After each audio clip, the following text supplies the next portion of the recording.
Olá, caríssimo telespectador da Rede Século XXI, obrigado pela sua audiência. Está começando mais um programa Luz da Vida, nosso compromisso semanal. No final da tarde do primeiro dia da semana, durante 30 minutos, refletimos sobre assuntos, sobre argumentos de grande relevância para a nossa fé católica apostólica romana. Pela 10ª vez, o programa Luz da Vida se debruça sobre o argumento do inferno. Assunto bem desagradável, mas integra a nossa fé, faz parte do patrimônio da nossa fé. Nós cremos na vida eterna, cremos que, deixada esta vida, acontecerão 4 realidades que a teologia católica chama de novíssimos, verdades esquecidas nesses tempos difíceis, nesses tempos em que se lembra, se recorda, se fala de tanta coisa, menos de algumas realidades que andam meio démodé em certos lugares, em certos ambientes da Igreja Católica, mas é nossa obrigação tratar deles. É uma forma de caridade você transmitir a verdade, recordar a verdade, explicar a verdade, expor a verdade. São 4 os novíssimos: morte, juízo, inferno e paraíso. Ao tema da morte, dedicamos 29 programas, Luz da Vida. Ao tema do juízo, quase 60, eu disse 60 programas. E ao tema do inferno, já estamos no 10º programa. Hoje o assunto vai ser o legítimo medo que nós devemos ter do inferno. Inferno é para ter medo? Resposta: claro. O medo é uma professora muito catequética. O medo tem um valor pedagógico bom. Existe um medo bom. Incutir o medo também fez parte da pedagogia de Jesus. E vamos ver o texto, por favor.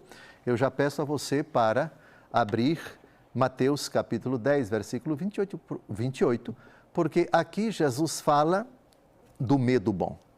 Também nesse versículo, Jesus fala do medo ruim. Do medo ruim não devemos ter. O medo ruim não devemos ter, porque o medo ruim faz mal.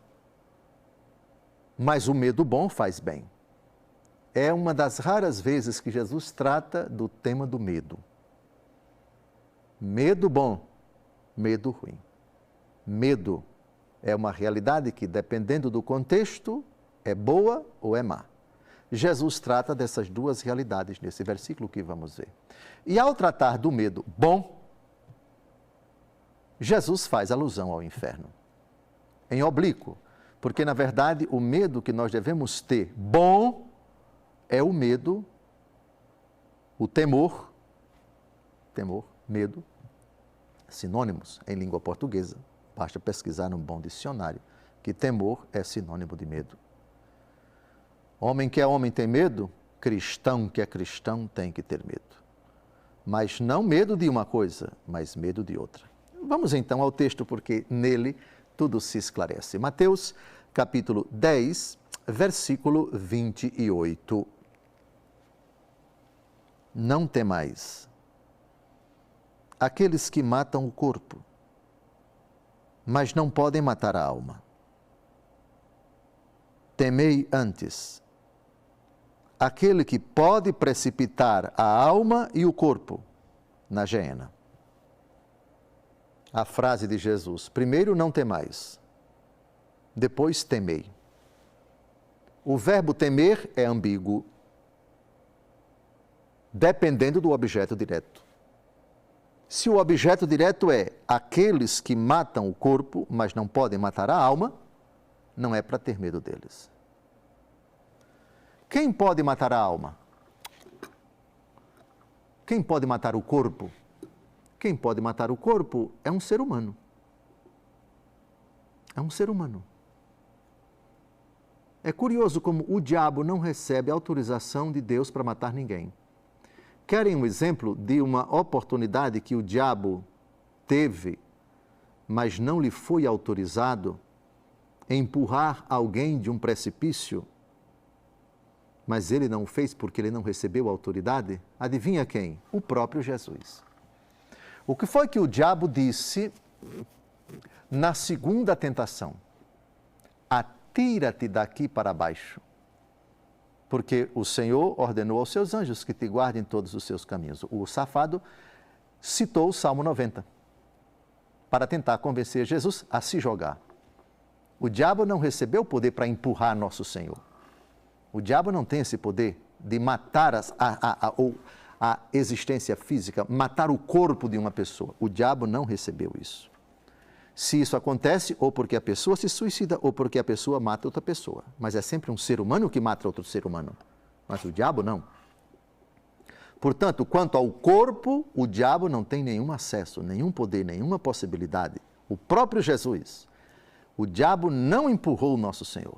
Gostaria, mas não recebeu esse poder. O que o diabo pode fazer é propor a alguém a tirar a sua vida. Atira-te daqui para baixo. Então, se o diabo não tem esse poder e Deus não o faz, resta quem? Quem é que tem o poder de matar o corpo? O ser humano. Então, Jesus, ao dizer, não temais aqueles que matam o corpo, está dizendo, não tema os homens. Os poderes que os homens têm, as ameaças que eles fazem, as intimidações que eles impõem para vocês, os sustos que eles dão em vocês, os males que eles podem infligir para vocês, os prejuízos, as perseguições, as provações. Não tenham medo. Essa é a mística dos mártires, de todos os séculos da Igreja, que diante das privações, das humilhações, das proscrições, a Igreja ameaçada, perseguida, caçada, caluniada, ameaçada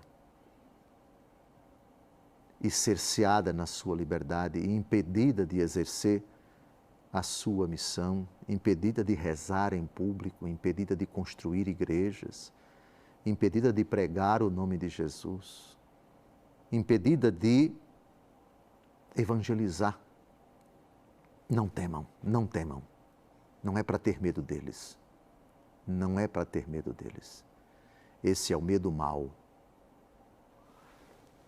Na segunda frase, Jesus muda radicalmente e tira o não e coloca no imperativo. Temei. Temei antes. Antes. Aquele que pode precipitar a alma e o corpo na gehena. Quem é que tem o poder de precipitar o corpo e a alma no fogo da gehena? Cuidado com o verbo. Cuidado com o verbo. Aqui Jesus fala de Deus. Jesus fala de si. Jesus fala do Pai. Jesus fala do Espírito Santo. Jesus fala da Trindade como um todo. Só Deus tem o poder de precipitar. Mas alguém pode retrucar, mas o Senhor já disse em programas anteriores que Deus não criou o inferno, Deus não se alegra em mandar ninguém para lá. Como é que agora o próprio Jesus está dizendo, temei aquele que pode precipitar a alma e o corpo na gehena? Primeiro, a locução verbal, pode precipitar. Não disse que deve precipitar. E segundo, o verbo precipitar não significa dizer que é o autor da condenação. Porque a precipitação há de ser entendida à luz das palavras que Jesus vai pronunciar no juízo final, que estão no capítulo 25 do Evangelho segundo Mateus. Apartai-vos de mim, malditos, para o fogo do inferno, preparado para o demônio e para os seus anjos.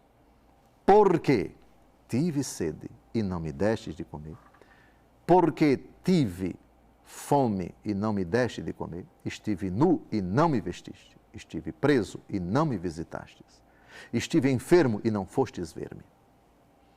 O porquê do apartai-vos de mim não está em Deus, está na criatura. Jesus pronunciará essas palavras, o apartai-vos de mim, malditos, é a precipitação. Jesus tem o poder de precipitar, respeitando a decisão da criatura que livremente ofendeu a Deus, que livremente enveredou pelo caminho das trevas. Portanto, o bom temor que se deve ter de Deus é aquele de que fala, o texto agora me veio à mente e vai aparecer aí na tela do seu televisor. Filipenses capítulo 2, versículo 12, o temor bom. O temor do Senhor, o temor é um dos 7 dons do Espírito Santo. Um dos 7 dons, ele é citado explicitamente em Isaías capítulo 11, versículos de 1 a 2. Assim, meus caríssimos, Filipenses 2,12, assim, meus caríssimos, vós que sempre fostes obedientes, trabalhai na vossa salvação com temor e tremor, não só como quando eu estava entre vós, mas muito mais agora na minha ausência. Operar a salvação com temor e tremor. Temei aquele que tem o poder de precipitar o corpo e a alma no fogo da gehena. O temor do Senhor não é para ficar apavorado diante de Deus. É para ter aquele grande respeito, aquela imensa veneração, aquela máxima deferência diante de Deus, aquele que nos ama tanto, aquele que nos criou para sermos salvos, para nos levar para o reino dos céus. Mas um Deus que vai exigir contas dos nossos atos. Ofendê-lo pode ter consequências na nossa vida. Partir desta terra em pecado mortal pode significar essa sentença terrível que o Senhor vai pronunciar: não vos conheço, apartai-vos de mim, malditos, etc. E haverá choro e ranger de dentes, e assim por diante. Por favor, temei antes aquele que pode precipitar a alma e o corpo na gehena, ou seja, no fogo do inferno. Já tratamos o significado da palavra gehena, um dos nomes para designar o inferno. Está terminando o nosso primeiro bloco, não saia daí. No segundo bloco, continuaremos a investigar as palavras de Jesus nos evangelhos sobre essa realidade pavorosa, horrorosa, que se chama inferno. Então, temer a Deus, aquele que tem o poder de, não querendo, mas respeitando, como consequência da nossa decisão, apartai-vos de mim, malditos. É assim que Jesus precipita as almas no inferno, por decisão de vocês, por iniciativa de vocês, como consequência de uma decisão que norteou a vida de vocês. Apartem-se de mim para o fogo do inferno. Até o próximo bloco, se Deus quiser.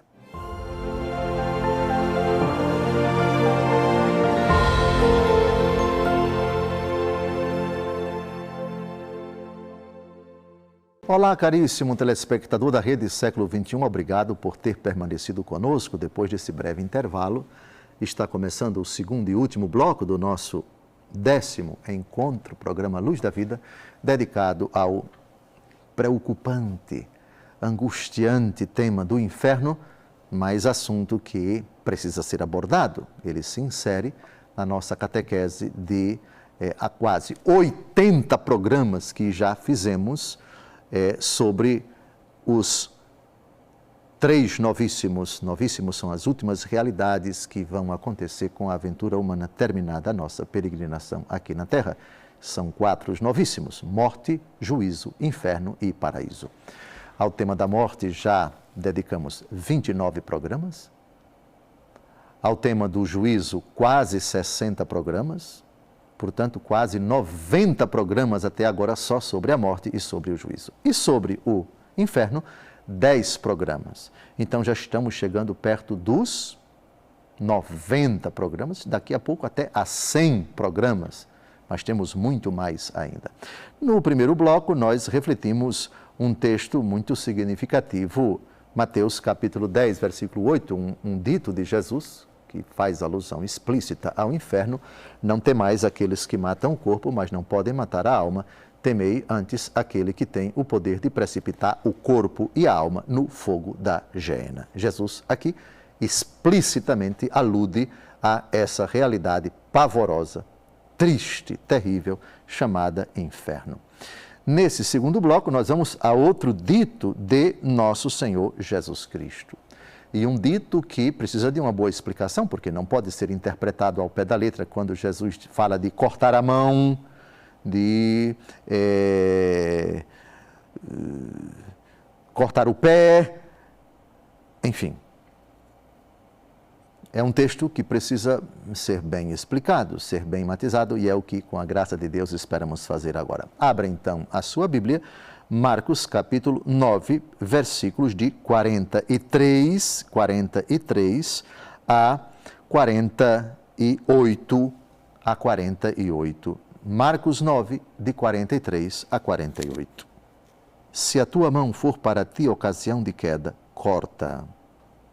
Melhor te é entrares na vida aleijado do que, tendo duas mãos, ires para a geena, para o fogo inextinguível, onde o seu verme não morre e o fogo não se apaga. Se o teu pé for para ti ocasião de queda, corta-o fora. Melhor te é entrares coxo na vida eterna do que, tendo dois pés, seres lançado à geena do fogo inextinguível, onde o seu verme não morre e o fogo não se apaga. Se o teu olho for para ti ocasião de queda, arranca-o. Melhor te é entrares com um olho de menos no reino de Deus do que, tendo dois olhos, seres lançado à geena do fogo, onde o seu verme não morre e o fogo não se apaga. O texto é mais do que preocupante. O texto é horripilante.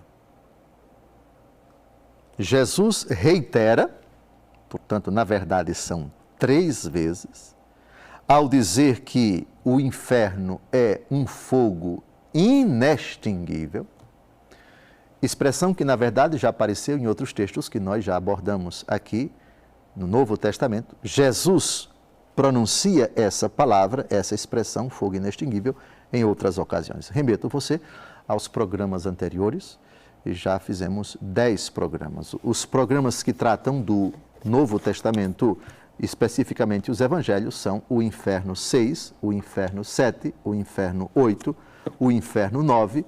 Portanto, esses programas todos você pode acessar no nosso canal Rede Século XXI no YouTube. Os programas estão todos ali.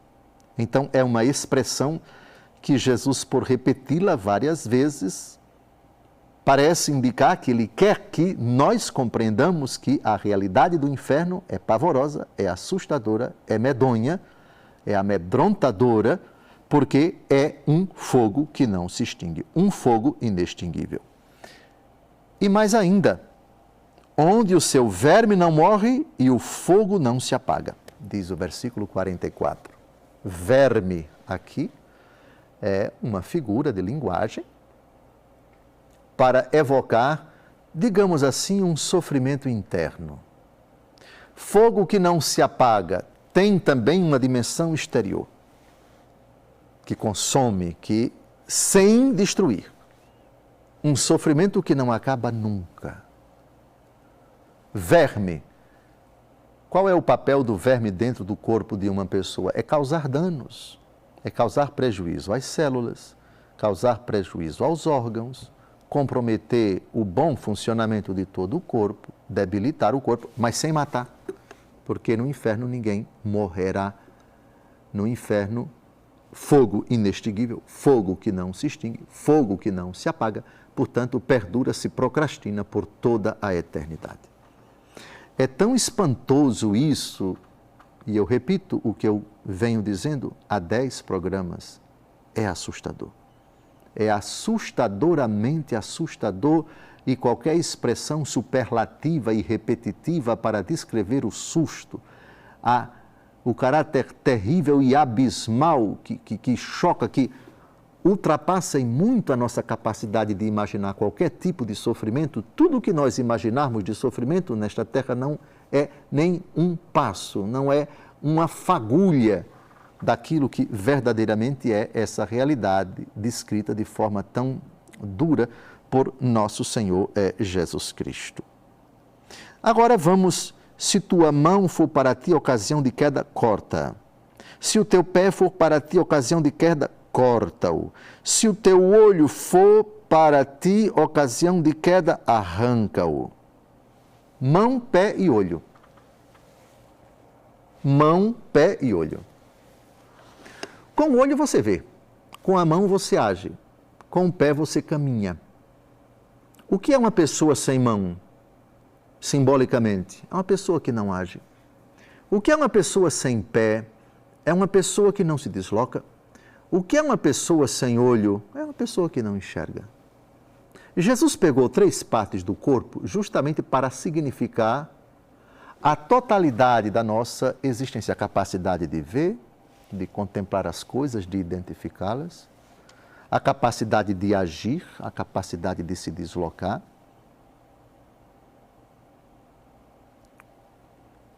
Mas não há de ser interpretado ao pé da letra, literalmente, como partes do nosso corpo. É preciso aqui compreender que nosso Senhor Jesus Cristo está falando de qualquer realidade que integra a nossa vida, que faz parte, ou está fazendo parte, ou está começando a fazer parte, ou há muito tempo faz parte da nossa vida, e que pode significar para nós ocasião de pecado. Imaginemos 2 pessoas. Uma é de Deus, a outra não é. Essa pessoa que é de Deus começa a estabelecer um relacionamento, pensemos de amizade. Uma amizade muito estreita com aquele que não é de Deus. E aquela pessoa que não é de Deus começa a exercer uma influência nefasta na vida dele, por aquilo que ela diz, os conselhos que ela dá, as práticas dela, o comportamento dela, a influência dela é nefasta na vida daquela pessoa que é de Deus. E por causa disso, São Paulo diz numa de suas cartas que as más amizades corrompem os costumes. E essa pessoa, por causa dessa amizade, por causa da influência que essa pessoa está exercendo na sua vida, já não mais reza. Antes temia Deus, agora não teme. Antes tinha bons hábitos, agora não tem. Neste caso, se teu olho é ocasião de escândalo para ti, corta-o. Isto é preciso que você fuja desta ocasião próxima de pecado. É preciso que, sem odiá-la, você mantenha uma distância, uma equidistância, ou uma distância bem grande, se for o caso, daquela pessoa. Pois, atenção, se tua mão for ocasião de queda, corte esta amizade, afaste-se dessa pessoa. Porque é melhor você entrar no céu, atenção, melhor te é entrares na vida aleijado. O que é aleijado? É com poucas amizades. Eu prefiro ter poucas, mas boas amizades do que um monte de gente que, na verdade, faz parte da minha vida, mas que é um entrave, que é uma dificuldade, que é um obstáculo para eu crescer em santidade. Antes, essas pessoas me arrastam para o pecado, não são de Deus, porque o seu comportamento é um escândalo para a minha vida de fé. É melhor entrares aleijado do que tendo 2 mãos e ides para a geena. Ou seja, do que tendo cheio, no exemplo dado, com tantos amigos eu ir para o fogo do inferno. A vida que nos leva para o céu exige cortes. Atenção, o verbo, se o teu pé for ocasião de queda, corta-o fora. Ocasião de queda que te leva a pecar, que te leva a te distanciares de Deus, que te leva a não rezares mais, que te leva a não temer a Deus, que te leva para longe de Deus. Corta. Ou seja, qualquer realidade, qualquer contexto, qualquer ambiente, qualquer situação que venha a ser um risco para a tua salvação, corta. Porque é melhor tu entrares no céu manco, cego somente de um olho, enxergando somente com um olho, enfim, não com tudo aquilo que o mundo acha que tu deves ter, muitos amigos, muitos ambientes, tudo é permitido, ir para todos os lugares, ou seja, uma vida sem cortes, uma vida sem regras, uma vida sem limites, uma vida sem moral, uma vida sem mandamentos. Não, os mandamentos são cortes. Os mandamentos, eles limitam, os mandamentos, eles nos obrigam a ter critérios, a sermos criteriosos na escolha das pessoas que fazem parte da nossa intimidade. O que comporta essa não serve, corte. Aquela dali está sendo um risco, corto. Da mesma forma, ambientes, leituras, enfim, porque eu prefiro uma existência aqui na Terra, como disse Jesus, com cortes, com limites, uma vida regrada, disciplinada pela palavra de Jesus.